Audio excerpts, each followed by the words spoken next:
Vai entrar. Vou até. Pronto. E a conexão, vê se tá boa. Essa daí. Já estão ao vivo. Viu? Já estamos? Já. Bom dia. As pessoas vão começar a entrar aqui.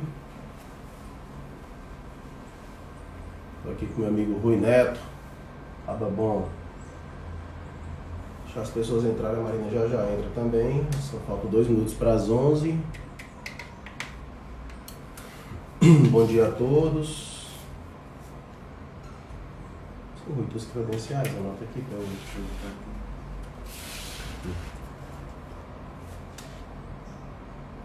Assim, médico. Assim, médico pediatra.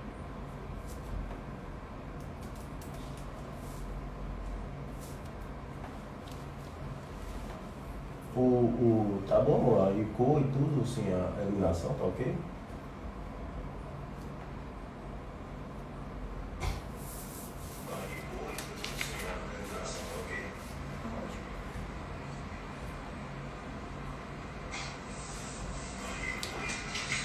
A Marina tá entrando aqui.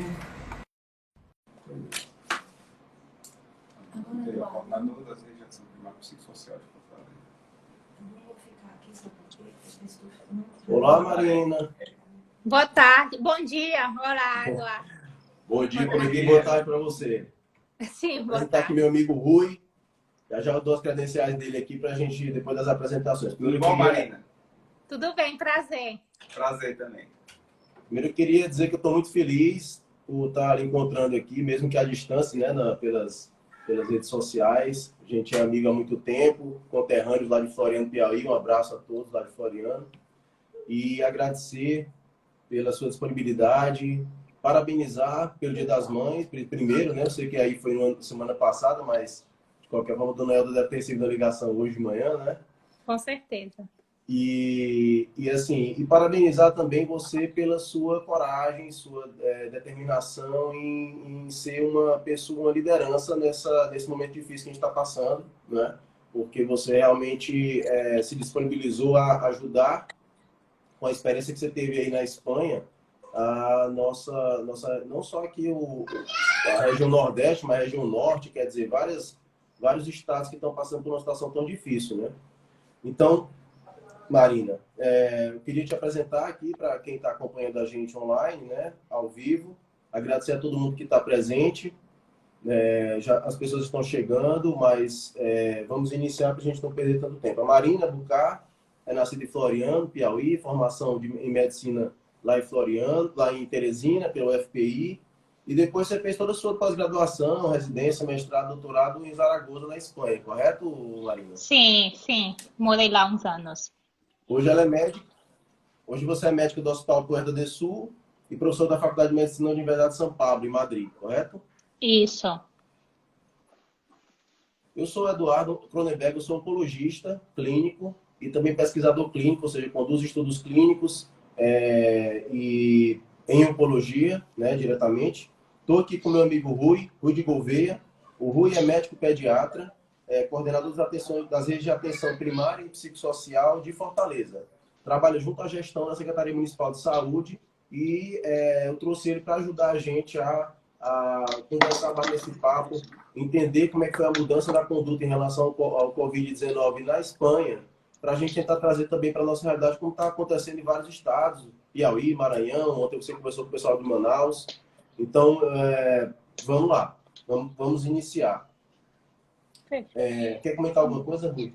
Não, é só agradecer aqui o convite do meu amigo Eduardo e dizer que é muito importante a gente conversar aqui sobre esse entendimento do que é que a Espanha adotou no sentido assim, de estruturação de sistemas de saúde para realmente assim, ter, diante do cenário assim, do que aconteceu, é importante assim a gente entender o que é que o sistema de saúde da Espanha realmente modificou para poder realmente ter um combate mais eficaz contra a Covid-19. Bem, primeiro, realmente é um prazer estar com vocês. Eu fico Fico muito feliz de compartilhar um tema profissional com meus conterrâneos e amigos. Sempre, às vezes não é bom juntar o profissional com o pessoal, mas quando dá certo é uma coisa muito gratificante, que é como se a gente tem mais motivos para ser amigo, né? E eu fico muito feliz e um prazer conhecer o Dr. Rui. Então, na Espanha, a gente começou o nosso primeiro caso diagnosticado no meu hospital foi no dia 2 de março. Nos outros hospitais foi um pouco nessa semana ou na semana anterior. Mas a gente rememorando se já tinha casos antes que a gente acha que era coronavírus e que não foi diagnosticado. Então, no início, realmente, a gente seguiu as orientações da Organização Mundial de Saúde e de outros países também. Primeiro que pegou a gente um pouco de surpresa, e a gente seguiu, ou seja, a gente dava só um tratamento de suporte ventilatório e um pouco mais, e o paciente que conseguia passar a sua imunidade inata, a imunidade de memória, esses se salvavam, e os que não, ia para o tubo, ou necessitava um suporte ventilatório maior e tudo isso. Então, no início, nossa mortalidade chegou a quase 50%. Quando eu falo mortalidade, não dos pacientes com Covid, hein? Eu estou falando dos pacientes que internam, que lembrar que os que internam são, pelo menos no início, era aqueles pacientes já que tinham insuficiência respiratória. Então, não é aquele típico que só teve febre e dor de cabeça e ficou em casa, não. Dos pacientes com pneumonia, 50% faleciam. E realmente a gente passou uns 5 ou 6 dias assim, uma semana no máximo, mas a gente já viu que não podia continuar assim. E foi quando a gente começou a adotar o primeiro protocolo, que foi o de colocar hidroxicloroquina e antiviral. No meu hospital se iniciou o Caletra, mas em outros hospitais se colocou o Remdesivir, dependia um pouco da facilidade com o tratamento. Na fase inicial utilizávamos isso. Na hipóxia, na fase mais tipo 2A e 2B, utilizávamos isso, e quando o paciente tinha uma insuficiência respiratória IA mais grave, se acrescentava o tocilizumab, que é um biológico. Então, para quem não sabe, o tocilizumab é uma medicação que vai muito bem para o Covid, mas ao ser caro, o hospital não pode liberar para todo mundo, nenhum hospital do mundo pode liberar para todo mundo. Então, a gente tinha aí um hiato daquele paciente que tinha uma insuficiência respiratória moderada, grave, que realmente o tratamento com a hidroxicloroquina e o antiviral não resolvia, que nos pacientes graves não resolve, só naqueles mais leves. E até que ele passasse para grave, tinha aí um hiato que a gente não tinha tratamento. E quando ele chegava a grave, realmente a mortalidade diminuiu com esse protocolo, mas ainda estava em 18% mais ou menos, o que a gente considera muito alto. E muitos desses, mesmo que não faleciam, ficavam com certo grau de fibrose, porque realmente quando já chegavam no tocilizumab, aqueles que chegavam já tinham fibrose na tomografia. Ou pelo menos dados que sugerem que não era só um processo inflamatório. Então, a gente tentou procurar outras alternativas e um pouco com os companheiros da Itália. Muita gente, eu queria falar uma aspas aqui, que muita gente reclama que o que eu apresento é a minha experiência e que isso não tem evidência. Eu não sei muito quantos estudos as pessoas podem ter de 40 mil pessoas para tomar uma decisão, porque é melhor tomar uma decisão da experiência de 40 mil pessoas, acho, que de um estudo de 20 pessoas. Mas, enfim, aqui na Europa o que a gente fez foi realmente procurar informação com os nossos companheiros mais próximos, que eram os italianos, e realmente tinham muitas reuniões conjuntas, e eles nos iam passando informação, assim como eu passo para vocês, ou por webinar com os hospitais, ou por Instagram, ou por grupos de Facebook. Realmente a ciência mudou na época do Covid, porque não dá tempo de esperar a que se recrutem pacientes. Está muito bem fazer, e muitos hospitais estão fazendo, meu hospital mesmo está no ensaio clínico agora, mas está muito bem fazer para a gente saber o que vai fazer com esses pacientes no ano que vem ou daqui a 2 anos, que vai ser super bem tratados, mas não para os que adoecerem agora, que vai ser a maioria. Então, os companheiros da Itália já tinham dito que realmente começaram a usar o corticóide naqueles pacientes que estavam entubados e não melhoravam, disseram, pois se já estão mal mesmo, vamos utilizar. E viram que não ia tão mal e começaram a ser menos exigente com o uso do corticóide e a usar em pacientes menos graves. e, na verdade, que eles tiveram bons resultados e a gente incorporou essa informação aos nossos protocolos. Então, eu acho que no começo de abril, mais ou menos, a gente incorporou o corticoide em impulsos, a indicação é impulsos, nessa fase inflamatória, porque realmente é uma inflamação brutal, com uma tempestade de citoquinas. Então, nesse momento, a mortalidade, uns 5 dias depois disso, a mortalidade baixou a 3%, e na seguinte semana, ou depois de 2 semanas, já baixou a 1%, que é a mortalidade que a gente teve até acabar o Covid. Eu digo até acabar, porque realmente agora, os nossos dados de agora não são muito floridos, porque realmente a gente quase não tem Covid. Só por curiosidade, tem 6 dias que a gente não tem nenhuma internação por Covid no meu hospital. Ainda tem alguns poucos, chegam à urgência, mas como a gente já dá o tratamento precoce, as pessoas já vêm antes. Realmente não chegou nenhum com inflamação e a gente, desde a urgência, se deu o tratamento precoce com a hidroxiazitromicina, que agora a gente já não usa mais antiviral. Parece que os Estados Unidos descobriram a Coca-Cola, mas realmente a gente começou a utilizar antiviral no início e agora a gente cada vez utiliza menos. E digo que em alguns hospitais da Espanha já se utilizou o Remdesivir. E realmente a gente não interna mais, então os números de agora não são muito factíveis.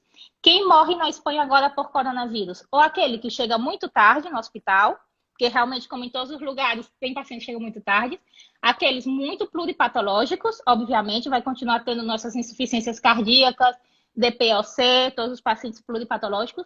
E aqueles que saíram da UTI, hoje eu fui para o hospital e hoje mesmo faleceu um paciente, assim, que ele foi dos primeiros Covid, saiu da UTI há uns 15 dias, ou seja, ele foi do começo de março, saiu da UTI há uns 15 dias e só faleceu hoje, porque ir para a UTI, eu digo muito em sério, tem que significar um fracasso do tratamento. Todos aqueles que foram para a UTI graves, saíram, muitos estão falecendo agora, 1 mês, 2 meses da doença. Então, esses são os que falecem agora. Isso, depois que a gente colocou o corticóide, o tratamento precoce, eu considero que a gente passou na prova do Covid. Marina, mas na prática, quando vocês fizeram essa mudança, a gente sabe que sem evidência científica, evidência por estudos clínicos, né, comprobatórios, fase 3, etc., que a gente não vai ter tempo de fazer, um tratamento fica meio off-label, assim como a hidroxicloroquina, com a azitromicina, essa combinação na fase inicial, o corticóide impulso e tal. Como vocês lidaram com isso frente ao paciente? Porque na live que você fez ontem, você falou, os gestores não vão protocolar isso, né? Porque não tem evidência, mas ao mesmo tempo, nós como médicos e como sociedade, vendo essa situação que a gente se encontra, a gente precisa fazer alguma coisa que seja além do distanciamento social. Então, como é que vocês lidaram com isso aí? Eu queria também aproveitar para colocar só... Oi, Marina. Só uma questão aqui, seguinte, pelo que você explicou muito bem, a sequência do processo, né? Começou com a hidroxicloroquina antiviral e depois começou a perceber a importância do corticoide em determinados momentos em que ele sendo usado mais precocemente, assim, precocemente eu digo assim, não esperar aquela cascata inflamatória intensa para você daí você usar o corticoide, e sim você impactar logo a cascata inflamatória no começo, para que você realmente evite, inclusive, as outras complicações, como, por exemplo, a própria questão da coagulação, que ela é desencadeada por um processo por resposta inflamatória sistêmica importante. E aí, nesse caso, a importância do início do corticoide mais precocemente. Assim, aí eu queria exatamente aproveitar esse momento para perguntar. Você nota, assim, que houve, tipo assim, um turning point, assim, tipo assim, uma mudança mais significativa quando se começou a introduzir a questão do corticoide nesses processos? Não, com certeza. O clima no hospital era totalmente diferente. A nossa sensação quando a gente entrava, quando a gente chegava no hospital, que via os pacientes que a gente tinha que ver, já dava aquele desânimo de entrar no quarto e perguntar como está o senhor, ou ver como ia estar o paciente, se ia estar vivo ou falecido. A gente nunca sabia como ia estar a lista do outro dia. E realmente, com a introdução do corticoide, a distância média nossa diminuiu na enfermaria de 9 a 3 dias. Aqueles pacientes que chegam na fase muito inicial, só de vidro fosco, ou seja, que não tem fibrina, não tem essas coisas hialina, esse paciente, em 36 horas, a PCR diminuía de 400 para 30, para 20, e a tomografia praticamente se normalizava. Então, realmente, não é só uma sensação nossa, individual, mas dos diretores médicos também, porque realmente uma coisa muito importante, que eu acho que isso é evidência, que os diretores médicos estavam super felizes que a gente já não pedia mais tocilizumab. Então, a gente deixou de necessitar do tocilizumab. Não é que proibiram a gente de prescrever, é que já poucos pacientes necessitavam. Obviamente, alguns não se resolvem com corticóide, isso também, como em todas as doenças, tem alguns, a curva de Gauss, vai ter sempre alguns que vai ser uma exceção ao tratamento, mas a gente colocou o corticóide antes do tocilizumab e muito poucos necessitaram. Então, realmente foi um ponto de inflexão no tratamento e na nossa conduta e até na autoestima dos médicos. Isso parece uma besteira, mas chegou um momento que que muitos tinham que ter apoio psicológico, a gente se sentia muito fracassado realmente. E por isso que eu tento ajudar aí, porque realmente eu não quero que vocês passem pelo que a gente passou. Quanto à parte com o paciente, realmente, como eu disse, é uma situação de exceção. A nossa geração, eu acho que o mundo não passou por isso, eu acho que o mundo moderno, porque na gripe espanhola não existia todo o protocolo, desde a parte do Comitê de Ética dos Congressos de Helsinki, tudo isso, eu acho que o mundo nunca teve isso. Desde que se dá consentimento informado para o paciente e tal, eu acho que a gente nunca passou por esse momento, é a primeira vez. Então, realmente os protocolos não foram uma indicação do Ministério da Saúde na Espanha, foi uma indicação dos próprios hospitais, do comitê de especialistas dos hospitais, e como eu digo, sempre se reuniam sempre os diretores de vários hospitais e chefes de departamento de vários hospitais, diariamente eles se reuniam, e os protocolos não eram iguais nos hospitais, mas tinham 90% de similitude. Claro, uns tinham mais umas coisas, uns utilizavam interferon, outros não. Uns utilizavam caleta, outros remdesivir, obviamente. Uns utilizavam a hidroxi na urgência e mandavam o paciente para casa, outros internavam a todos, pois cada um tinha certos detalhes, mas 80%, 90% do protocolo era igual. Ou seja, isso já dá essa homogeneidade, essa união, onde um hospital não quer ser melhor que o outro e um chefe de departamento não quer ser melhor que o outro, mas que juntos avançar tudo, dá à sociedade uma sensação de unidade e de segurança para a sociedade. Porque se um paciente vai no hospital, agora com as redes sociais todos falam, vai no hospital, dão um tratamento, lhe dizem uma certa conduta, vai o primo dele, o irmão, quem for, vai no outro hospital e fazem a mesma conduta, um amigo vai no outro hospital e faz a mesma conduta, então isso gera um clima de segurança para as pessoas. E logo todos os protocolos passavam pelo comitê de ética do hospital. E antes de iniciar, no primeiro dia que o paciente chegava, a gente avisa, isso é uma coisa que eles já sabem, porque vai passando a informação para o outro, é incrível como eles já sabem. Quando o paciente chegava, a primeira coisa que a gente dizia é uma doença nova, não existem especialistas nessa doença, não existem protocolos estáticos, não existem guias clínicas, não conhecemos muito, não conhecemos os efeitos a longo prazo, nem da doença, nem do tratamento. Hoje temos esse tratamento para lhe oferecer. O senhor deseja ou não deseja receber esse tratamento? E eles diziam que sim ou que não, nunca vi nenhum que dissesse que não. E já aconteceu, e também avisávamos, ao longo da internação, pode ser que surjam novas evidências e que a gente mude seu tratamento. E já aconteceu de eu falar, por exemplo, na paciente imunossuprimida, que eu tive muito especial para mim. Primeiro dia eu disse, vamos tirar sua imunossupressão, a azatioprina, o corticóide, vamos deixar só a hidroxicloroquina e vamos colocar corticóide alto e tal. Depois de 2, 3 dias de internação, disse, vamos voltar a botar sua azatioprina, porque agora se viu que a senhora está protegida com sua azatioprina. Então, no primeiro dia, a gente sempre conversava com eles e dizia, pode ser que ao longo do ingresso a gente retifique. Mas eu acho que o que os pacientes se sentem, pelo menos a sensação nossa aqui, foi que os pacientes se sentiam bem quando a gente retificava. Eles não achavam ruim, porque eles viam que a gente estava atualizado, que a gente se sentiam cuidados, se sentiam protegidos. E, sobretudo, eu acho que a transparência e a autonomia do paciente. Se os governos podem ajudar, melhor, obviamente, né? E desde a direção do hospital. Mas, Marina, à medida que isso vai sendo antecipado, né? Quem não está muito a par da conduta, do protocolo da doutora Marina Bucay, eu sugiro que entre depois no Instagram dela, nas lives, tem bem explicado as fases, os estágios da doença, né? E as condutas lá em Madrid são baseadas em tempo e não em sintomas, não é isso, Marina? Então, Isso. então só para complementar a pergunta, passando dos níveis hospitalar, então, para os níveis mais básicos de atenção, né? Essa conduta sendo mais direcionada às unidades mais básicas de saúde, etc. Como é que foi essa abordagem, então, com o paciente? Porque no hospital instituir uma câmara técnica, um grupo de profissionais, um protocolo, aquele hospital responde pelo protocolo. Já numa unidade básica de saúde, numa unidade de pronto atendimento, como aqui no Brasil, aqui no Ceará, por exemplo, como seria isso? Teria que ser uma coisa mais ou menos homogênea, não? Eu já percebi que, por exemplo, ouvindo casos de colegas, a conduta no convênio, ele é atendido é uma, a conduta de outro caso que foi atendido numa UPA é outro. Então, um caso que é atendido, por exemplo, numa unidade básica, mesmo no posto de saúde, provavelmente vai ser outro. Então, como uniformizar isso, já que não existe uma centralização como no hospital? E já complementando, Assim, Marina, e já sim. complementando essa mesma pergunta que o Eduardo está colocando, que para mim eu estou totalmente contemplado no que ele colocou aqui. Isso, aí já adianto, inclusive, em relação a uma observação sobre os tempos, né, como o Eduardo colocou aqui.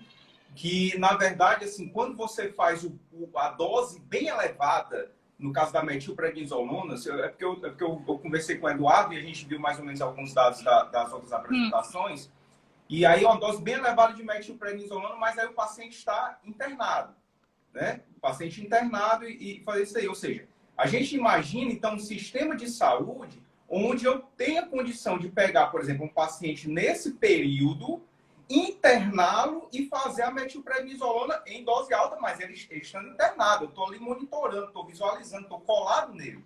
Sim. Entendeu? Assim, esse é o observação. Eu vou dar o contraponto do oncologista já, tá? Não, eu sei, oncologista, porque oncologista... E aí, Assim, a gente já está acostumado a fazer, né? Verdade. Os outros obviamente, eu mato, né? Eu sou pediatra. obviamente, tudo... Eu sou pediatra e médico de família, então é aquele negócio, eu sou bem... Não, com certeza. Obviamente, todos os protocolos têm que ser contemplados no cenário onde ele vai ser aplicado. Igual que a gente não pôde pegar o da China e pegar para a gente. No início, a gente pegou o da China para a gente e, obviamente, não deu certo. Os pacientes chineses não são os nossos, tem muito menos inflamação. Os da Itália são muito similares ao nosso, mas o nosso sistema de saúde é diferente. Então, obviamente, a gente tem que adaptar. A mesma coisa a gente não vai fazer. O mesmo tratamento, mandar para casa precoce, por exemplo, um rapaz jovem de 30 anos que pode fazer telemedicina com um senhor de 80 anos que nem vê para colocar o Clexane na barriga. Então, realmente, o protocolo é estándar, porque realmente a gente não pode individualizar caso a caso em um protocolo, mas obviamente tem um discernimento e cada um tem que adaptar a sua situação, né? Aqui, o sistema básico de saúde, aqui existe residência de medicina de família. E está totalmente institucionalizado dentro do sistema e em relação com os hospitais. Então, é um pouco diferente daí, porque o paciente sabe exatamente os níveis e o médico também sabe exatamente os níveis e está tudo muito integrado com o hospital. Não fica a unidade lá que o médico não sabe nada que acontece no hospital e vice-versa. Tem muita comunicação e tudo está muito integrado e o mesmo protocolo. Então, a residência de medicina de família são 4 anos e eles têm e eu não sei porque eu não sou médico de família, mas eles têm a hierarquia deles. E realmente eles dependem do hospital, eles têm uma certa liberdade em umas coisas, obviamente, nas decisões, mas eles têm muita relação com o hospital e uma dependência do hospital para encaminhar o paciente, compartilhar protocolos, e a decisão é uma decisão conjunta e de mandar do percurso do paciente. Então, nesse caso aqui, é muito mais fácil. Isso é uma diferença do... Então, desculpa. Não, só dizer que talvez seja, eu acho que o coronavírus tem o seu lado ruim, a maioria das coisas são ruins, mas eu acho que o lado bom é que eu acho que os médicos no mundo todo vamos reaprender tanto medicina como gestão, e eu espero que sirva para a gente melhorar muitas coisas na nossa na nossa forma de atuar e no nosso sistema, porque a gente está vendo que realmente uma coisa é tratar pessoas esporadicamente, individualmente, e a medicina de maneira coletiva. Perfeito. Eu queria só exatamente fazer uma observação em cima disso que a Marina colocou. Essa questão da integralidade do cuidado, das linhas de cuidado e dessa integralidade do cuidado.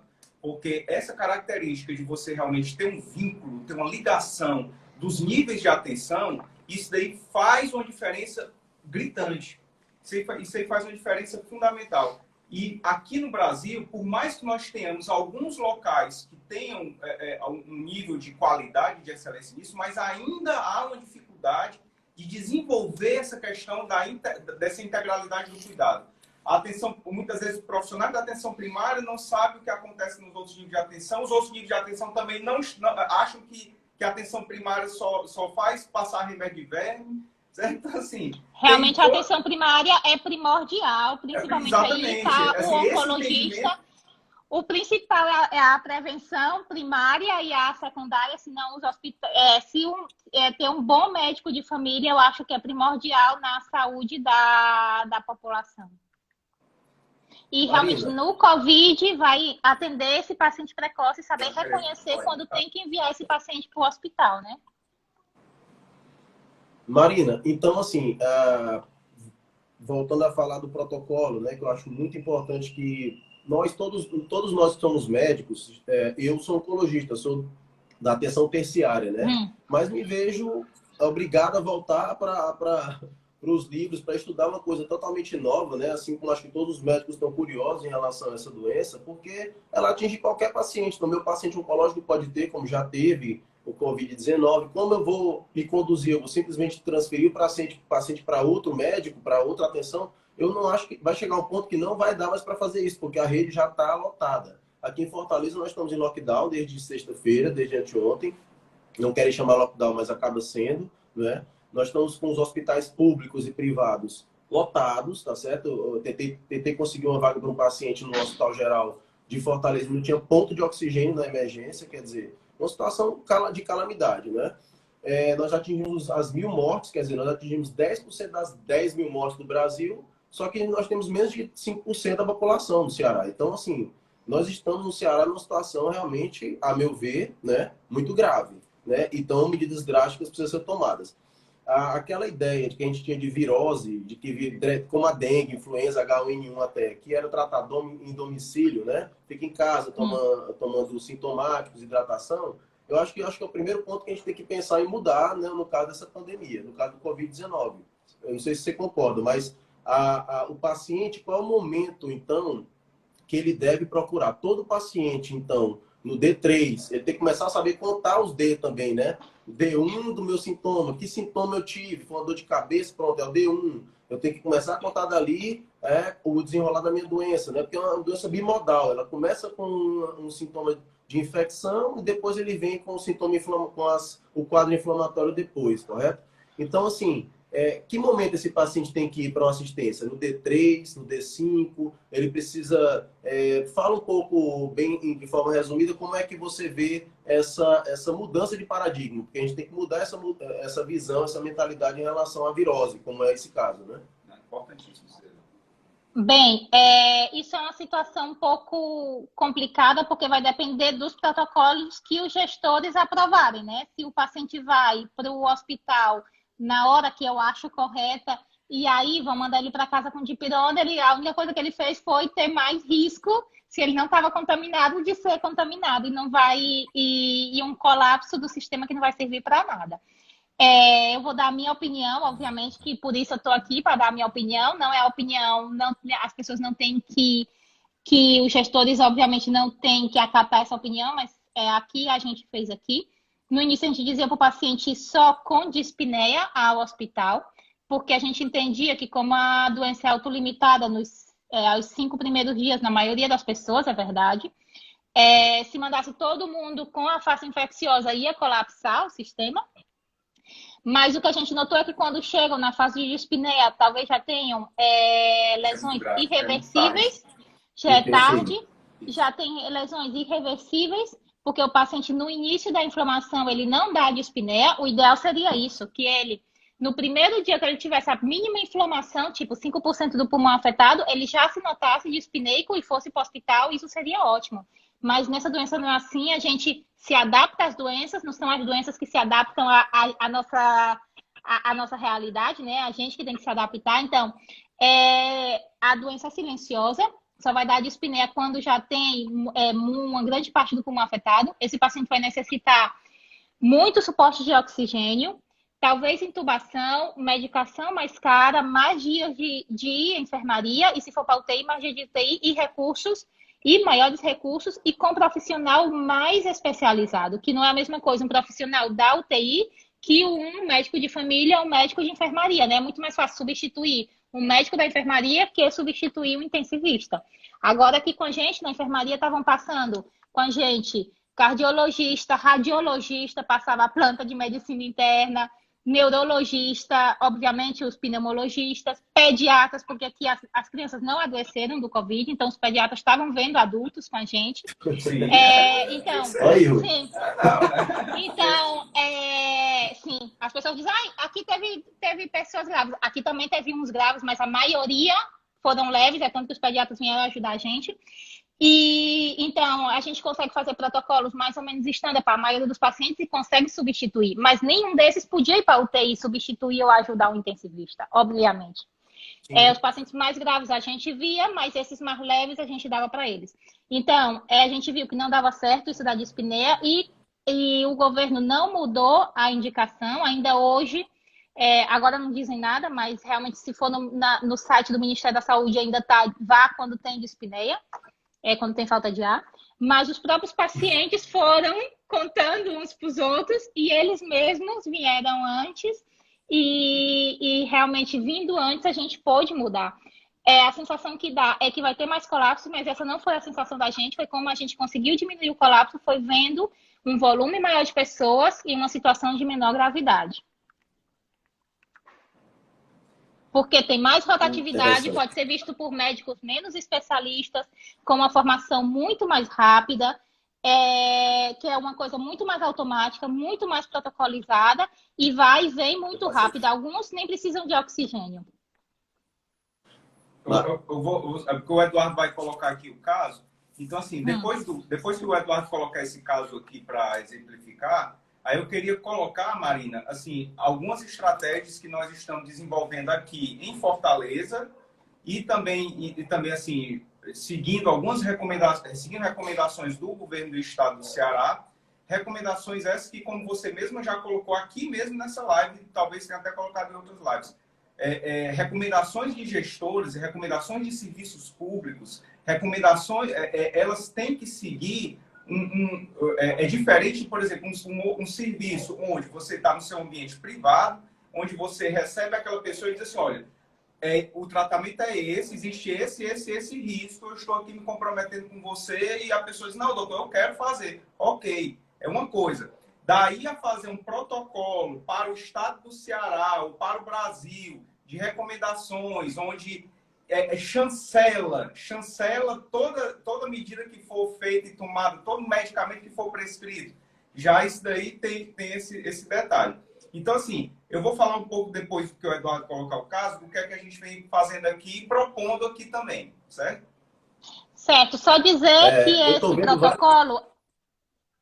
Só dizer, é um protocolo, realmente é um protocolo de cada hospital, já disse que são similares, e, obviamente, no protocolo diz, passado pelo comitê de ética, no caso do paciente aceitar, está indicado. Ou seja, é a mesma coisa. A gente oferece o protocolo para o paciente, em nenhum momento a gente exige que ele tome. A gente faz isso com tudo, só que nas outras coisas são muito mais... a gente não pergunta, mas se um paciente diz, não quero receber radioterapia, a gente não pode obrigar o paciente a receber a radioterapia. A diferença é que aqui a gente pergunta diretamente e no caso da gente, nem sequer precisa um consentimento assinado, só precisa um consentimento verbal, mas obviamente isso é a lei de cada país. Só necessita um consentimento verbal e a gente anota na história do paciente consentir. Muito bem.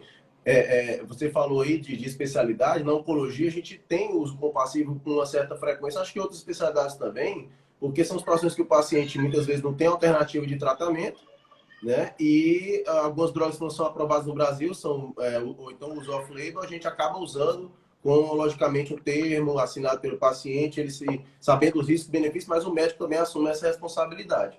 Então, a gente, de certa forma, já faz isso, né? Já existem algumas especialidades que fazem bastante uso compassivo, que não deixa de ser mais ou menos o que está sendo proposto. Marina, tem muitas pessoas perguntando das suas situações individuais. Eu queria passar um caso para você, real, tá certo? De uma pessoa que não tem plano de saúde aqui de Fortaleza, para você pontuar, né, onde deveria ter sido feito, o que poderia ter sido diferente, tá? Então, é um senhor de 50 anos de idade, jovem, né, um adulto jovem, rígido, sem nenhuma comorbidade, tá? Iniciou o quadro sem febre, mas com quadro gripal, síndrome gripal, coriza, tosse e diarreia, né? Isso no D1, tá? Dia 28 de abril. No D5, ele já começou falta de ar, já começou dispneia, tá? Então, o quadro dele até, de certa forma, evoluiu rápido, né? Sim. No dia 3 de maio, no D5, já estava com falta de ar. No D6, ele procurou a unidade de pronto atendimento, a UPA, tá? Exatamente pela falta de ar. Quando chegou lá, foram solicitados exames, tá? A frequência respiratória dele já estava no 28, saturação de oxigênio estava 92% em ambiente, tá? E alguns exames que ele colheu, vou falar só os que são mais importantes, alterações, PGO e TGP vieram alteradas, 147 e 105, um pouco elevadas. A creatinina renal estava normal, PCR 9,8, tá? O LDH 590, linfócito 1736, estava ok ainda, mas ele estava com um bicarbonato de 16 e o pH 7,38. O pH estava ok, mas o bicarbonato estava baixo, tá? Primeiro eu queria saber de você, assim, esse paciente começou a sentir gripe, diarreia, quer dizer, sintomas sugestivos de COVID no D1. Que momento seria dele procurar o atendimento na unidade básica, tá? Ele teria que ter esperado mesmo o D5 para falta de ar, ou ele deveria ter ido antes. Isso até é importante para a gente mesmo, quando o paciente entra em contato com a gente, os especialistas, inclusive, o paciente, doutor, eu estou aqui sentindo, comecei aqui, anosmia, comecei outro sintoma, gripal, e aí, eu estou com 3 dias, para onde é que eu vou agora, o que é que eu faço, já começo algum tratamento? O que é que você faria diferente até o D5 aí, Maria? A primeira coisa que provavelmente não é o D5, acontece muito que as pessoas falam, eu tô segundo dia de diarreia, mas realmente se a gente pergunta, semana passada você estava bem? Teve alguma dor de cabeça? Às vezes é o D3 do sintoma pelo que ele procura a unidade, ou é o D3... Isso, que ele percebeu. Então, a gente tem que...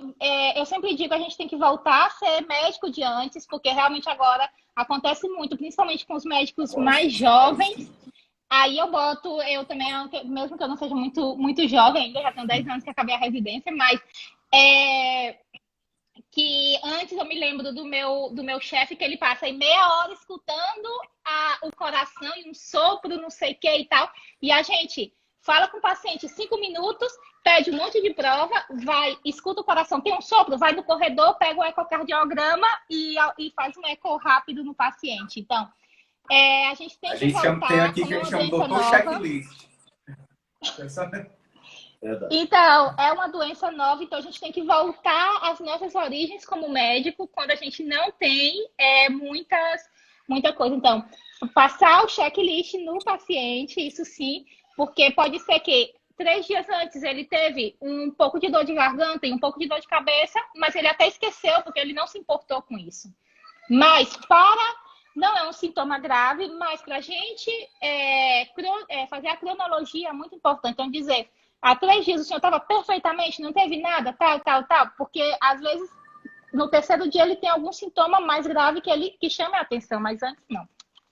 Realmente eu digo isso porque é pouco provável num paciente sem comorbilidade, num paciente com insuficiência cardíaca, DLPLC sim, porque realmente a própria infecção, eles nem necessitam ter inflamação, a própria infecção viral pode descompensar, eles podem inclusive entrar em um edema agudo de pulmão na fase infecciosa, obviamente, como influenza ou como qualquer outra virose, mas no paciente sem comorbilidade não. E a TGO e TGP, normalmente, elas elevam a partir do 7º dia, normalmente elas não elevam nos primeiros 5 dias. Mas, enfim, obviamente existem variações interindividuais, mas isso não é o normal. Eu acho que o bicarbonato pode estar diminuído, porque provavelmente o carbônico está baixo, o paciente está taquipneico, e esse é mais um fator de dizer que esse paciente já é crônico, ou seja, ele está com essa disneia há 2 dias, porque o rim demora para ter esse intercâmbio do bicarbonato, para ter esse equilíbrio do carboidrato. Então, para ele estar o bicarbonato baixo, é porque ele já está com a taquipneia, já tem pelo menos 24 horas ou mais. Esse paciente provavelmente já está na fase 2B há uns 2 dias. Negócio que as pessoas aguentam muito porque estão acostumadas a sofrer em casa, mas esse paciente já está moderado grave. Então, eu não sei se eu tinha que responder mais alguma coisa, só respondendo aqui, tem alguns comentários que perguntam que para fazer meu protocolo necessitam alguma evidência a mais. Com isso eu não posso dizer nada, porque eu não posso inventar uma coisa que eu não tenho artigos, porque os dados não são meus, os dados são do hospital, eu nunca disse que o protocolo é meu, o protocolo é o do hospital e o de Madrid, tem vários, e no que eu boto lá nas minhas recomendações, em cima eu coloco baseado nos protocolos de tal hospital, eu não inventei nada, aqui eu sou um soldado, eu não sou sábia para inventar isso. E não tem publicações, a gente confiou na experiência dos italianos e testou, porque a gente não queria ver nossos pacientes morrendo. E realmente existe muita literatura, eu acho que a maioria não são boas, como para trazer a prática clínica, principalmente de pessoas que não entendem muito de ciência. Tu que publica muito, vê a qualidade da metodologia, então realmente tem o mesmo nível de evidência que um relato de caso, porque uma metodologia, se a gente parte de uma metodologia ruim, a gente vai chegar numa conclusão ruim. E, por sorte, como é uma situação de exceção, toda a publicação do COVID está aberta para quem quiser ler. Up to Date, New England, Rama, Lancet, então vão em frente, procurem um protocolo melhor, procurem uma alternativa melhor. Não tem a bibliografia da Marina, não tenho nada publicado, mas toda a bibliografia mundial está aberta. É o único momento, eu acho, que eu conheço, que todos os papers estão abertos para todo mundo. Podem estudar e podem procurar uma alternativa melhor, ou se quiserem usar o meu baseado na evidência que existe, mas realmente eu não posso inventar uma coisa que eu não tenho. Bom, então, continuando o caso, logicamente, esse paciente provavelmente está na fase 2B. Sim, ele deve estar no 8, 9, 10 dias já. Por aí, exatamente. E a conduta, logicamente, envolveria... Bom, vou dizer o que foi tomado de conduta, tá? Sim. Ceftriaxona, azitromicina, oseltamivir, que é o Tamiflu, para H1N1, oxigênio nasal, cloroquina e heparina. Já vi alguns centros, já vi alguns grupos, inclusive, fazerem ivermectina, anita, zinco, enfim, quer dizer, tá uma bagunça, tá uma salada. Então, acho que essas condutas estão muito... Mas não foi feito corticoide, né? Mas não foi feito corticoide, exatamente, nem dose baixa. Então, o que é que você faria diferente, Marina, nesse caso? De cara, logo. Verdade. Eu, Marina, não teria nenhuma dúvida de usar a metilprednisolona. O antibiótico é uma coisa que às vezes a gente tem dúvida se utilizar ou não. Naqueles pacientes jovens, sem fatores de risco, que a gente não vê uma condensação clara, não vê uma leucocitose, nesse caso eu não utilizaria, tem uma PCR normal. A PCR pela bactéria, pela infecção bacteriana, a PCR pela infecção bacteriana sobe muito rápido, mas nesse caso da inflamação ela demora um pouco a subir. No caso dos hospitais que tem procalcitonina, seria uma boa para diferenciar a infecção da inflamação. Nos que não tem, não é obrigatório. No COVID, na inflamação pelo COVID está normal e, obviamente, na infecção bacteriana está aumentado. Nesse, especialmente, eu não teria usado a ceftriaxona de início. Naqueles pacientes diabéticos, ou que a gente já vê a tomografia com padrão mais consolidativo, ou o raio-x já com padrão alvéolo intersticial, sim, que a gente pode usar ou com leucocitoses ou a taxa leucos, linfos aumentada. Eu usaria sem nenhuma dúvida. Outra coisa que eu queria comentar era sobre a limitação de exames, nesse caso, né? O paciente foi atendido na unidade de pronto atendimento, quer dizer, provavelmente não tinha imagem, tomografia, alguns exames estão pendentes aqui. O que é que você acha que deveria ter? Você falou da procalcitonina, mas, por exemplo, troponina, ferritina, dedímero para fazer anticoagulação, enfim. Mas a minha dúvida é assim, a gente sabe que isso é uma realidade nossa, vai acontecer. Diante dessa carência, dessa falta de possibilidade de você fazer exames, até um raio-x, Marina, numa fase dessa, você também com o que você tem de informação, já acha que está ok, você está respaldada para fazer uma pulsoterapia, você faria 250 nesse caso, já que o paciente é jovem, 50 anos, sem comorbidade, você faria dose menor, como é que você faria? A primeira coisa é que eu acho que esse paciente deve ser levado em um hospital terciário, porque ele tem uma hipóxia já. Então, na UPA, não tem um lugar para que esse paciente tenha uma oxigenoterapia. O que é que você vai fazer? Vai colocar oxigênio enquanto ele esteja aí, depois de 2 horas vai apagar o oxigênio e vai dizer adeus, se vire. Então, realmente eu não sei como os gestores vão fazer, mas se um paciente necessita oxigênio, ele necessita estar no nível terciário. E não só o fato dele necessitar oxigênio, primeiro, ele necessita, e o fato dele necessitar é porque está levantando uma plaquinha dizendo, eu necessito mais coisas do que o que tem aqui. Sim. Então, realmente, o raio-x, a tomografia a gente não faz em todo mundo. A análise de sangue, se tiver bem aqui, por exemplo, ele teve. O dímero D não seria obrigatório, mas que nada ele já usou a heparina. Realmente, a gente usa o dímero D. A gente pode utilizar para ver se coloca dose anticoagulante plena ou não, mas realmente para indicação de heparina não precisa. Eu deixaria só com heparina profilática, nesse caso, não tenho por que pensar em nada mais, mas sim que eu usaria corticóide e oxigênio no nível já terciário, pelo menos 24 horas e logo ver como esse paciente vai. Um raio-x nunca vem mal, né? Na verdade, esse paciente foi solicitada a vaga para ele, mas até ontem ele estava, quer dizer, ele passou do dia 3 até ontem, dia 9, né? Passou 6 dias nessa situação sem vaga, né? Então, assim, é por isso que esse momento é tão importante a gente mudar um pouco. Oi? Em casa. Ele está em casa? Onde ele está agora? Não, ele está na UPA. Ele está na UPA, mas é unidade de pronto atendimento, né? Ele, por não ter vaga no hospital terciário. Não era para estar internado, obviamente. É isso que ela está dizendo, assim, que é uma unidade de pronto atendimento. Sim. Não é um local de internação. Mas, infelizmente, por conta dessa dificuldade de vagas de UTI, ele está ali com suporte intensivo, né? Com suporte para tentar estabilizá-lo, mantê-lo estável até que apareça essa vaga de UTI. É isso que está sendo colocado, é isso que ele quis colocar. Agora, aí vocês viram como estava a auscultação pulmonar desse senhor? Pois é, o exame físico dele, o que está disse que ele estava normal, não tinha nenhum crepo, nada de que chamasse atenção, não. Agora eu pergunto para vocês, vem um senhor de 50 anos, a qualquer médico, vem um senhor de 50 anos, sem nenhuma doença de antes, que satura 92, que para 50 anos é pouco, e com uma frequência respiratória de 26, sem saber nada, qual é o primeiro remédio que vocês dão para esse paciente com uma hipóxia associada a um quadro respiratório?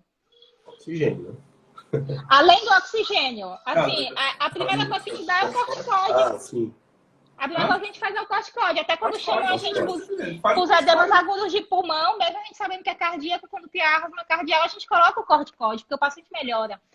Quando chamam a gente no hospital, a gente coloca, porque realmente a gente vê que tem uma melhora sintomática. Nem que não tenham nem que as pessoas não acreditem que tem uma melhora prognóstica, que eu acredito porque eu vi, existe uma melhora sintomática. Então, por que você não vai utilizar se existe uma melhora sintomática nesse paciente? Sim. Então, eu utilizaria mesmo sem nada. Não sei se realmente 250 é muito para utilizar cegas, mas a dose de 80 não tem por que não se utilizar. Não tem por que não se utilizar nesse paciente um corticóide endovenoso. Independente de um contexto de Covid. Você está colocando 80 miligramas de prednisona? Metilprednisolona. Ou de metilprednisolona, certo. D1 a D3 pelo menos, né, Marina? Sim, pelo menos 3 dias. Aí tem uns que no início, com um dia, eles já estão bem, e aqui a gente continuou os 3 dias, porque um pouco está no protocolo. Mas se o paciente fica bem com um dia, não se poderia provar colocar oral, a que a gente não colocou, porque realmente nesse momento a gente já estava bem no hospital, mas seria uma opção, principalmente naqueles pacientes que estão com 2A, porque realmente com 2B se tem hipóxia, a gente não pode imaginar levar um paciente para casa com hipóxia, né? Eu queria só, então, assim, colocar aqui dentro, assim, ajustando para a realidade, assim, nossa, estado do Ceará.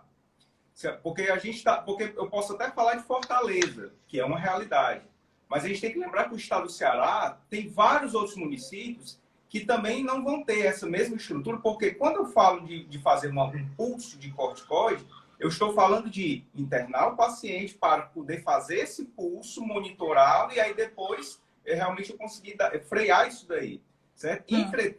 Entretanto, assim, nem sempre a gente vai ter essa condição de fazer esse internamento, esse internamento precoce. Mas deixa eu colocar um contraponto como oncologista. Como oncologista, tá? A gente faz ambulatorialmente doses altas de corticoide também, ambulatorial. Os pacientes não têm nenhuma toxicidade grave, a não ser quem é diabético, descompensa um pouco e tal. Então, assim, esse paciente ele precisa, a meu ver, de suporte. Então, ele não pode ir para casa, né? Independente de usar corticoide ou não. Mas o paciente nas fases mais precoces, 2A, que chega com menos gravidade, Isso. que não precisa desse suporte todo, né? Na situação que a gente está, de lotação tanto de hospitais terciários quanto das unidades básicas, não seria o caso de a gente instituir um protocolo de corticoterapia domiciliar, Marina, e um teleatendimento, uma forma de você rastrear, acompanhar esse paciente por teleconsulta, ou de alguma forma não ficar esse paciente solto, mas ficar também, né, dentro do sistema internado sempre, né? Pronto. Então, resumindo, isso foi o que eu... para colocar, considerando a questão de corticoterapia no domicílio, a pessoa vai fazer a corticoterapia no domicílio, não no hospital internado, certo? A gente sabe dos efeitos do corticoide, mas a gente sabe também que existe uma dose, assim, uma certa segurança no uso num determinado período e em determinadas situações, certo? Então, o que é que você, em relação a essa questão da corticoterapia domiciliar, como é que você vê essa questão do uso no caso, falando do corticoide que é colocado no nosso sistema de saúde, que é a prednisona, certo? O corticoide para uso oral em casa que nós temos aqui é a prednisona. Tá? Sim, e é o melhor para seguir a metilprednisolona. Aqui, eu vou dizer, aqui a gente não utiliza, mas pensando fisiopatologicamente, o que eu imaginei é que naqueles pacientes que estão 2A, ou seja, que não necessitam oxigênio, principalmente naqueles pacientes, se tiver uma imagem que tem um infiltrado ainda unilateral, que a análise de sangue ainda não está muito alterada, esse aqui já tem uma LDH de quase 600, principalmente naqueles que têm até 400 ou assim, que não tem muita inflamação, poderia ser dado o primeiro pulso no hospital, nem que não seja 250, que seja 80 ou 125, em urgência, na UPA, onde for, e se esse paciente evoluísse bem, eu acho que as primeiras 12 horas deveria estar em observação, 12, 24 horas. Por quê? Porque existe a probabilidade desse paciente passar para a fase 2B, com o primeiro pulso ainda. Então, se em 12, 24 horas esse paciente não passou para a fase 2B, se poderia mandar a casa com o corticoide oral numa dose equivalente. Lembrar que 20 miligramas de metilprednisolona equivale a 30 miligramas de prednisona oral. Então, fazer a equivalência e fazer a telemedicina. Isso seria um trabalho muito bonito, por exemplo, para os alunos de internato de medicina, porque seria uma coisa muito bonita para eles explicarem, contarem para os netos dele, é uma coisa para eles, para envolver eles na epidemia. Alunos de enfermagem, enfermeiros, técnicos, eu acho que seria um trabalho muito bonito, porque são 3, 4 coisas que eles têm que perguntar e reconhecer, e necessitam um treinamento em 2 horas, se treinam essas pessoas e podem fazer essas ligações. A gente já está perto de finalizar. Eu queria trazer algumas perguntas de colegas, rapidamente, né? Já são 11h52 aqui no Brasil. Sobre os testes, a gente não falou, né? Quer dizer, você se conduziu nesse caso sem ter a testagem. Estamos respaldados a fazer isso diante dessa pandemia? Aqui na Espanha não se fez a testagem, porque tem coisa que depende do governo, obviamente. Então, a gente teve um momento que a gente não tinha teste para nada, nem para os profissionais. Mas o que a gente aprendeu é que a imagem é mais específica que o teste. Naqueles pacientes que tinham uma clínica e uma imagem de COVID, seja vidro fosco ou um padrão intersticial, naqueles pacientes que não tinham derrame pleural, que não era insuficiência cardíaca, não é só que a gente fazia sem o teste, mas naqueles que no início tinham teste, na época que tinha teste, porque isso não tinha, o teste vinha negativo, a gente fazia o tratamento da mesma maneira, porque a gente entende que a imagem, a clínica, num contexto de epidemia, é mais sensível que o teste. Então, mesmo que vinha negativo, teve pacientes, o pneumologista que passa com a gente tinha muita raiva dos testes. E ele fazia. Teve pacientes que ele fez 4 testes e eram negativos. E o paciente, obviamente, era Covid, tinha imagem de Covid. Então, não é só que a gente, na época que fazia, mas a gente não confiava no teste, é mais uma coisa de epidemiologia, mas o que a gente confia na clínica, na imagem e na análise de sangue. Mais do que No nunca, nosso caso, obviamente, como são coisas legais, vocês têm que ver no contexto aí e de acordo com o comitê de ética de onde vocês estiverem. O nosso amigo Dr. José Moacir de Andrade Neto, lá de Sobral, perguntou, ele é otorrino. Os otorrinos estão tendo uma carga muito grande de trabalho nessa época, enfim, é um síndrome gripal. Mas ele quer saber o seguinte, sua experiência com a questão das arritmias, a extensão de intervalo QTC, como é que você viu isso com o uso da hidroxicloroquina combinada à azitromicina? Ou é seguro o suficiente para você usar ambulatorialmente?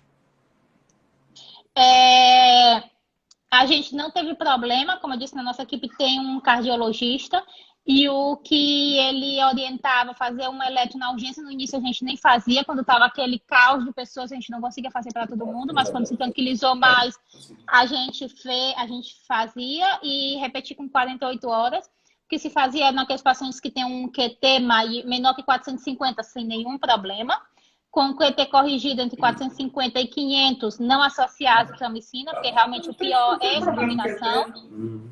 E nem associar quinolonas também, por exemplo, se for botar um antibiótico, não colocar levofloxacina, porque seria uma terceira coisa para elevar o QT. E se era mais de 500, não utilizar. Cuidado um pouco nos pacientes com amiodarona, digoxina 5 teria que estar internado, se utilizasse. Nos pacientes com amiodarona, é melhor não utilizar. Nos pacientes que não se possa fazer um eletro, botar só a hidroxicloroquina, não colocar a azitromicina, naqueles. E um paciente jovem, por exemplo, tomei hidroxiazito sem eletro, eu não tenho nenhum fator de risco, não tenho por que pensar que eu tenho nada, não fiz, não quis fazer, não fiz.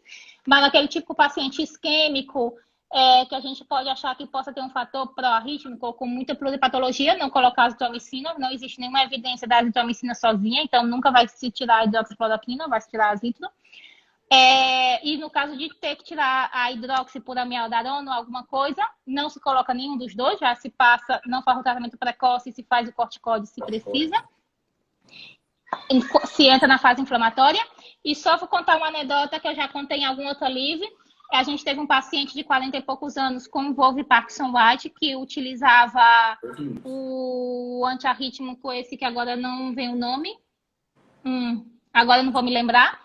Utilizava um antiarrítmico que não se pode juntar com a hidroxicloroquina e o cardiologista preferiu internar o paciente com telemetria e com a hidroxicloroquina sem o seu antiarrítmico. Bom, a gente está chegando no final. Com isso eu acho que eu respondo um pouco, né? São muitas questões. Eu ia perguntar sobre pacientes oncológicos, mas acabou que nem, mas você já me falou que não foi uma grande preocupação no seu hospital, né? Oncológico, o maior sintoma deles é pela sobreinfecção, que se sobreinfectam mais, mas pela pneumonia viral, essa inflamação, essa carga inflamatória, a gente não via, principalmente os que têm dexametasona já, mas todos se sobreinfectavam, e o oncologista às vezes dizia que muitos internavam pela sua patologia e tinham um PCR COVID positivo, ou seja, ele dizia que o COVID acompanhava o paciente, mas não causava a internação, assim como todos os outros imunodeprimidos. E só para finalizar, ivermectina, estou perguntando aqui, ivermectina, anita, zinco, tudo isso está fora do seu protocolo? Não, aqui é porque a gente não utiliza, mas não significa que não seja indicado, que aí não seja bom, a gente não utiliza, então eu não me senti com autoridade para colocar nada disso. O zinco eu acho que sim, que se pode colocar. A ivermectina e o anita eu sou um pouco mais desconfiada, mas enfim, que é a minha opinião. Marina, muito obrigado de novo, viu? Vindo aqui pelo Brasil, por Floriano, por Fortaleza, entre em contato para a gente sair para se encontrar pessoalmente. Tchau, Marina. Obrigado pela conversa, viu? Um beijão, grande abraço. Foi um prazer, hein? Lá. Tchau. Tchau, tchau. Tchau.